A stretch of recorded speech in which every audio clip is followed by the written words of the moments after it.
There are many professionals and then those in the tourism industry too who have left Sri Lanka, especially after the severe economic crisis phase, simply in search of a better life and better living standards. How exactly would you say you're supporting Sri Lanka when you're also supporting Sri Lankans to leave Sri Lanka to Australia, especially at a time when we're experiencing a brain drain? So Sri Lanka needs money, remittances coming from the expected Sri Lankans. Absolutely. So we encourage Sri Lankans to migrate. That's an opportunity for them personally. However, we also encourage them to support back Sri Lanka. So therefore, it's not just taking people away. We are encouraging those people to come and support Sri Lanka in a positive way. I think foreign revenue is crucial to Sri Lanka, and significant contributions have been made by Sri Lankans living abroad in terms of foreign remittances. You facilitated former Australian Prime Minister Scott Morrison's visit to Sri Lanka. Tell us about this. Yeah, because as I mentioned, we always support Sri Lanka. So we believe that Sri Lanka's future is to build relationships, especially international relationships. That's vital for Sri Lanka's stability and prosperity. And Mr. Scott Morrison has been a great fan and a lover of Sri Lanka, and he has a passion for Sri Lanka, Sri Lankan people. It is to support Sri Lanka, so especially on a non-political basis, to support Sri Lanka's stability and prosperity. You facilitate Sri Lankan businesses to expand to Australia, to diversify. How does this work?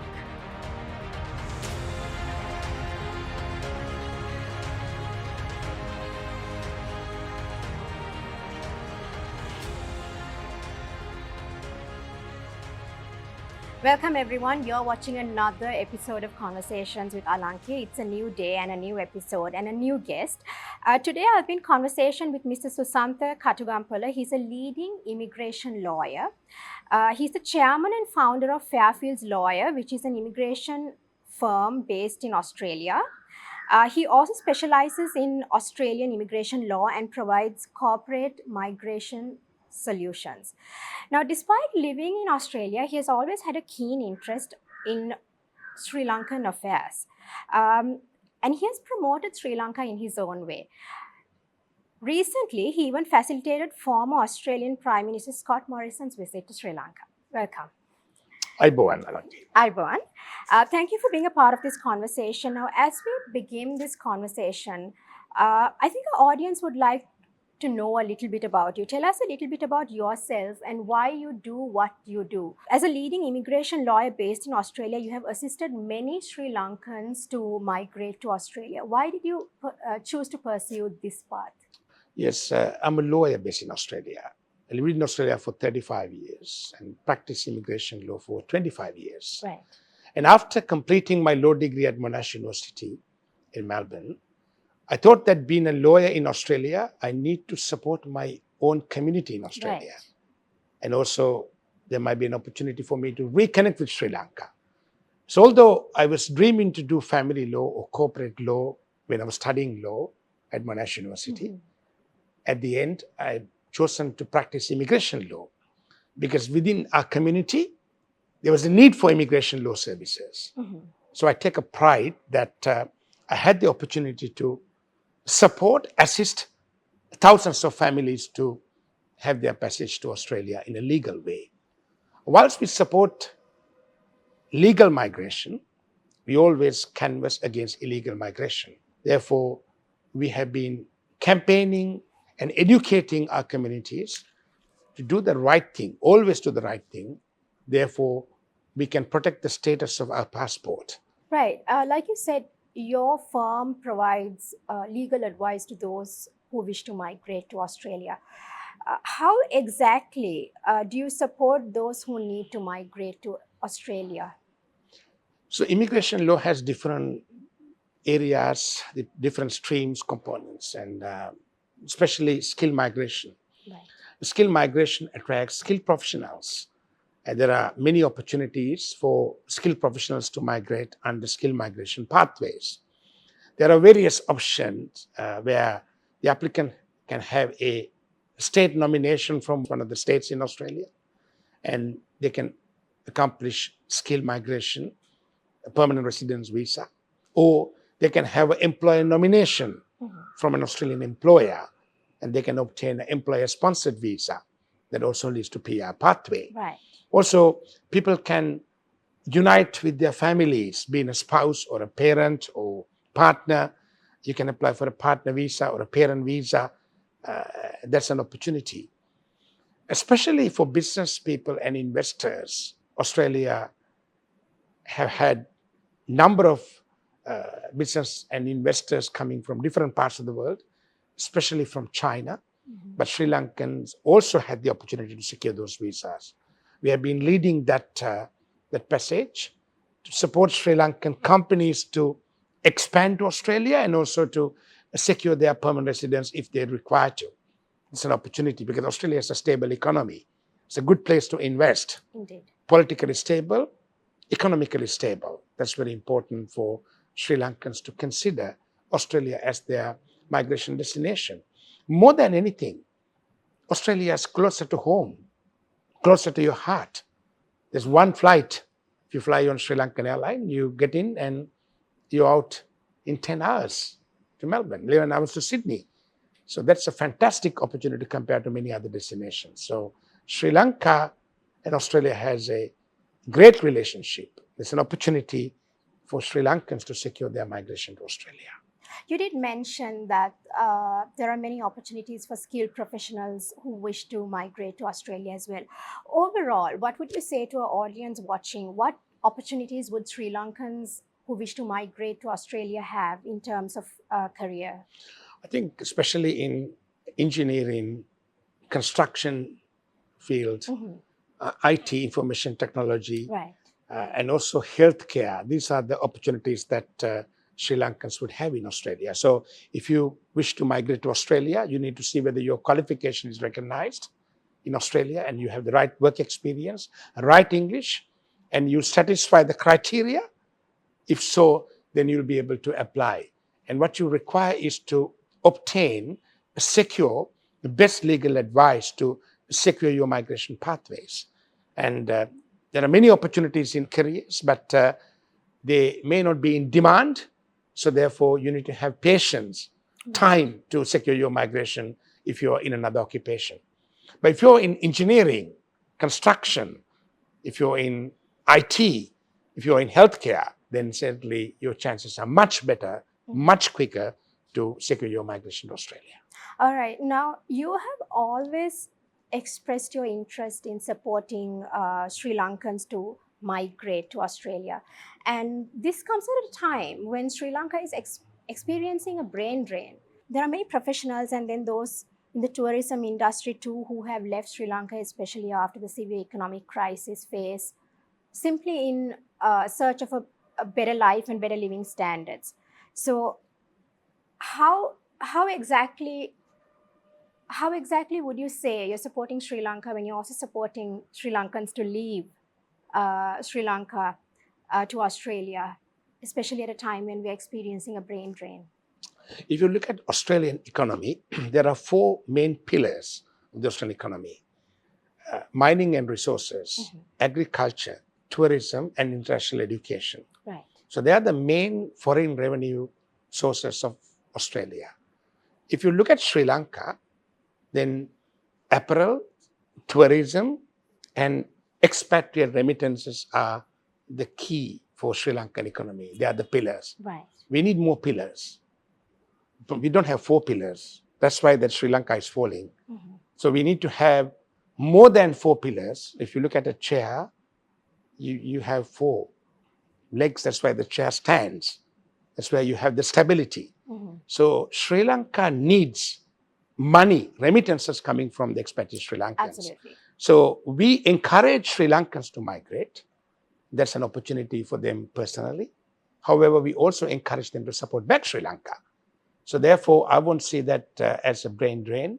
And Sri Lanka needs to enhance the international education training opportunities in Sri Lanka, within the country. We need to bring international training organizations, international universities. We need to have public-private partnerships in trades and education and vocational training and all that, which is extremely important for us to upskill Sri Lankans to international standards. Therefore, they can go and earn a better dollar Right. and support back Sri Lanka. So therefore, it's not just taking people away. We are encouraging those people to come and support Sri Lanka in a positive way. And when Sri Lanka was in crisis, I know that while some people opposed supporting Sri Lanka, even sending remittances, there was a group of people who continuously support Sri Lanka to stand alone. And I take the pride to be part of that. So we want to always support Sri Lanka. I think foreign revenue is crucial to Sri Lanka, and significant contributions have been made by Sri Lankans living abroad in terms of foreign remittances. And the reason I asked you the earlier question is because there is a misconception that there are Sri Lankans who leave Sri Lanka but don't really have much of a say in what goes on in Sri Lanka. But I think that's not the case. There are always, like you said, there are Sri Lankans who give back, who leave Sri Lanka but yet give back to Sri Lanka in terms of foreign remittance. And this is very important for Sri Lanka's economy. Let's also talk about you facilitated former Australian Prime Minister Scott Morrison's visit to Sri Lanka. Tell us about this. Yeah, because as I mentioned, we always support Sri Lanka. So we believe that Sri Lanka's future is to build relationships, especially international relationships. That's vital for Sri Lanka's stability and prosperity. So being in Australia for many years, we built certain relationships with the leaders in Australia and any other countries as well. And Mr. Scott Morrison has been a great fan and a lover of Sri Lanka. And he has a passion for Sri Lanka, Sri Lankan people, because he got connected with Sri Lankans in Australia. So I've had the privilege to facilitate that trip to Sri Lanka. It is to support Sri Lanka, so especially on a non-political basis, to support Sri Lanka, Sri Lanka's stability and prosperity. Because Sri Lanka is in a place, we are in the middle of the world, and geopolitically, geographically, Sri Lanka is in a very crucial destination for the West and the East. Mm-hmm. So today the world is divided into two groups, camps, the West and the East. So it's very important that Sri Lanka follows a non-aligned pathway and policy, and to be able to work with the West and the East. So Mr. Morrison comes from the West because he was the former Prime Minister of Australia, and he still works with the court in the US, and he can make an extremely important contribution to our country, the future of this country. And also, it's very important for Sri Lanka to have a similar relationship with China and Russia and the Middle East, because they come from the East.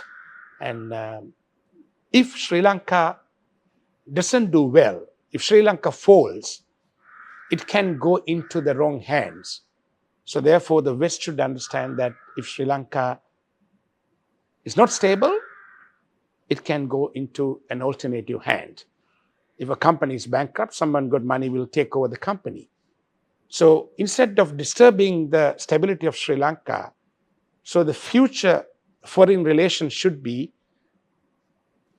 the world should support Sri Lanka's stability, Sri Lanka's prosperity. It's an opportunity for Sri Lankans to understand the opportunity that Sri Lanka has. Especially when I have foreigners come to this country, whether they are from the US, UK, Japan, Australia, or China, they all say, you got a fantastic country. It's a lovely country, lovely island, lovely people. People smile. So they see the value. Sometimes we don't see the value. So therefore, as a country, as a nation, as people, we need to be positive, we need to be united, and we need to be hardworking. They're the three things that I've learned in Vietnam. When I travel to Vietnam, when I see the success in Vietnam after a war, I see that people are united, positive, and hardworking. So the politicians or the political streams don't make the difference. The difference can be made by our own people, changing the values of people for positive You did talk about how important and how crucial foreign relations are, especially for Sri Lanka being placed in being placed in such an important destination. How do you think Sri Lanka can collaborate with the rest of the world to broaden its horizons? I think what you require is the foreign affairs should be handled with the commercial interest, the commercial opportunities, and the culture is very important to be utilized in the foreign affairs. We have an excellent culture and the values that we can promote to the world. And we have tourism and we have great investment and commercial opportunities because we've been an island. We got the ports and the aviation is a big opportunity. And our aviation is a huge opportunity. Airports are a huge opportunity. And then we also have the ability to generate renewable energy. That's important for the world today.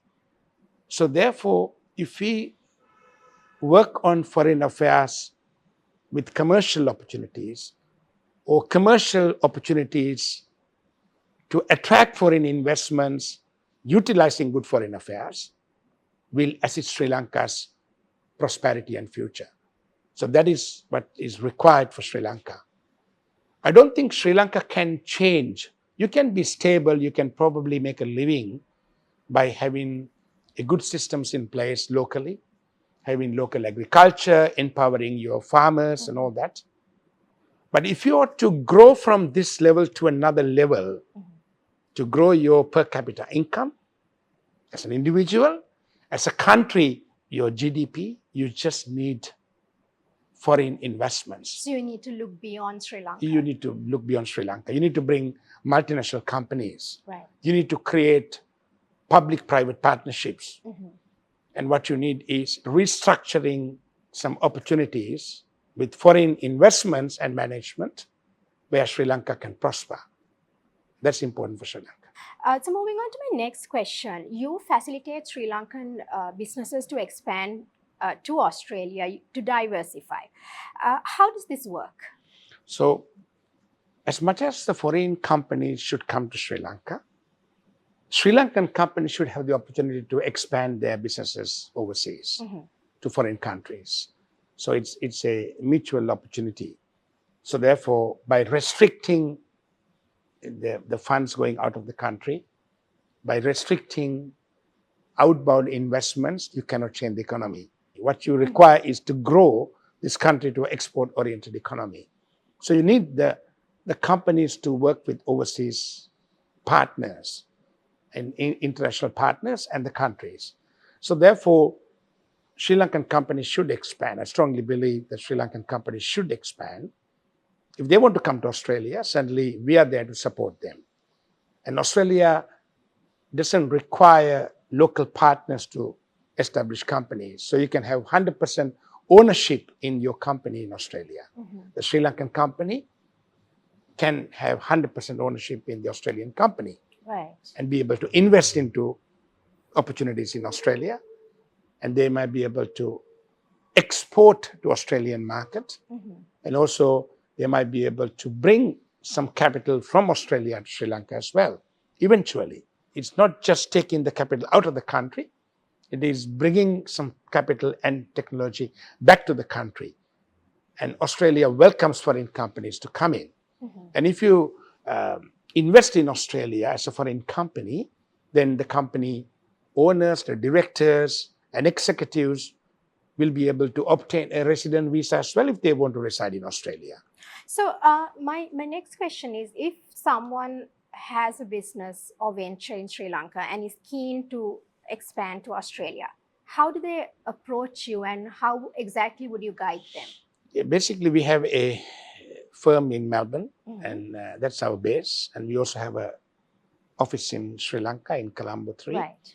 So basically, any candidate wants to, any company wishes to expand to Australia can liaise with our Melbourne office or Colombo office, and we probably have a chat to them and we'll explain the legal requirements. Right. We are not just migration agents, we are lawyers And we also practice in immigration law and also the business and commercial law. So we can advise on structuring their business in Australia.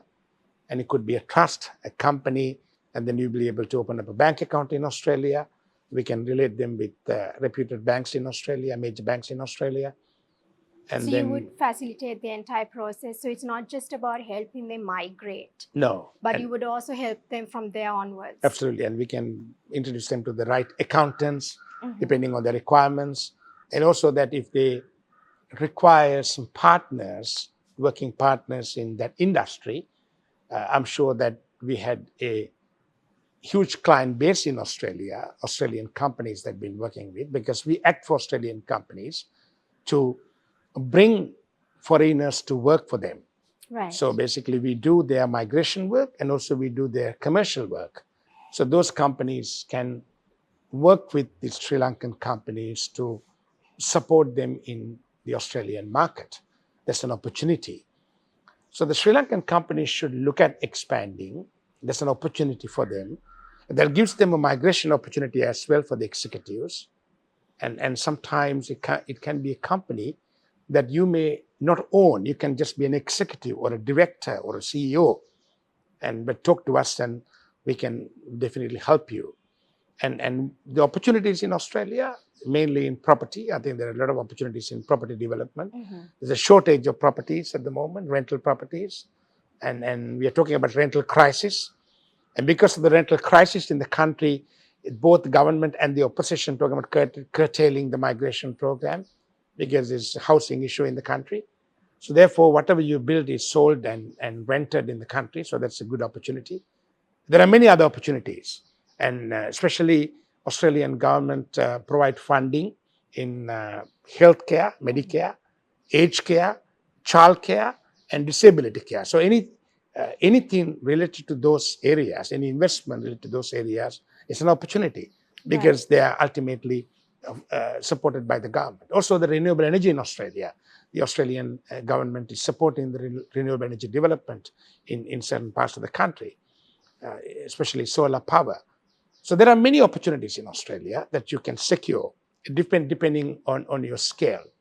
If you wish to do hospitality, if you are a chef, and if you have some experience in hospitality, you can open up a restaurant because Australian lifestyle is not luxury. They always enjoy the hospitality and spend money on good hospitality. So if you can present that in Australia, that's an opportunity. So before I move on to my final question, as a veteran lawyer in Australia, specializing in immigration and business law in Melbourne, and most importantly, as a Sri Lankan living in Australia for the longest time, what is your message to Sri Lankans watching this? For Sri Lankans here, I have a message. Sri Lankans should always be positive, be united, and be hardworking. Without that, we cannot change the country. This is what you require. Especially now, it's election period. And my assessment is that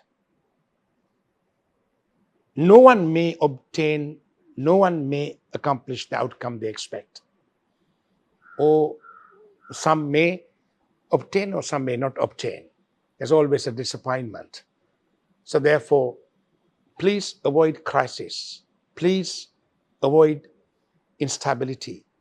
You need to support stable Sri Lanka. Stability is very important because if you're not stable, we can go down.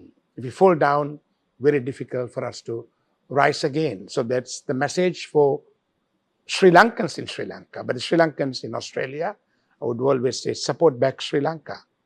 Support back with that unity, positive and hardworking country.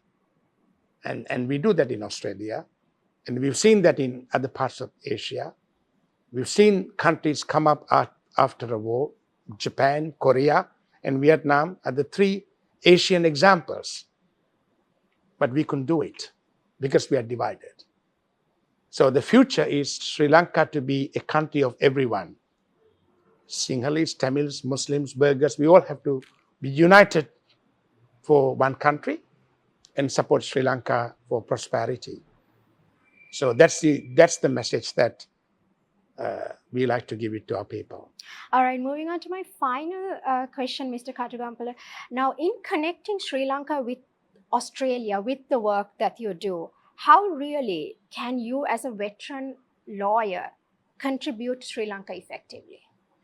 So I believe that Sri Lanka requires some experience from outside. Mhm.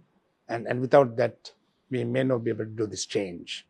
We need to build the diaspora. We need to bring back the diaspora, especially the Tamil diaspora in the UK, can be instrumental in developing the North and East and the entire system. Mhm. And they got a lot of financial capacity and they want to support Sri Lanka. I think we should be able to bring those people back. And they are the one who will make the difference. If you look at US, if you look at UK and Australia, there are expatriates who are not yet connected with Sri Lanka in a much higher position than us. We are active, we are very much connected. My heart is in Sri Lanka, but there are people who have not been connected to this country, but they have a Sri Lankan connection. Right. So we need to bring them back. We need to facilitate them. And there are foreigners, examples, Honorable Scott Morrison, there are foreigners from different countries who may love this country. So engage them and secure their support for the betterment of this country. So be positive, be united, be hardworking, and never let this country be unstable, and support stable Sri Lanka. All right. So you do believe in international collaboration as well, and positivity and unity is your message to Sri Lankans who are watching this program right now. I do thank you for being a part of this conversation.